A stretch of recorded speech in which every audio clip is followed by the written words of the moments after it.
Ang sikreto ng mainam na buhay nasa Diyos. Walang nakakaalam nung kundi ang Diyos. Siya gumawa sa atin eh. Matuto ka lang makontento. Mahirap ka. Learn to be content of what you are and you will be contented. Diba? Makontento ka lang kung ano ka. Kaya ako, ganun ang aking paniniwala eh.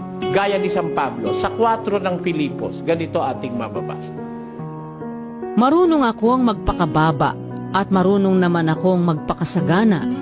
Sa bawat bagay at sa lahat ng bagay ay natutuhan ko ang lihim, maging sa kabusugan at maging sa kagutuman, at maging sa kasaganaan at maging sa kasalatan. Ayun. Marunong akong sagana. Marunong din naman akong mahirap. Marunong akong masalat. Marunong naman akong marami.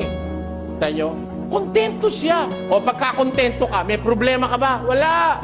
Kano kita mo?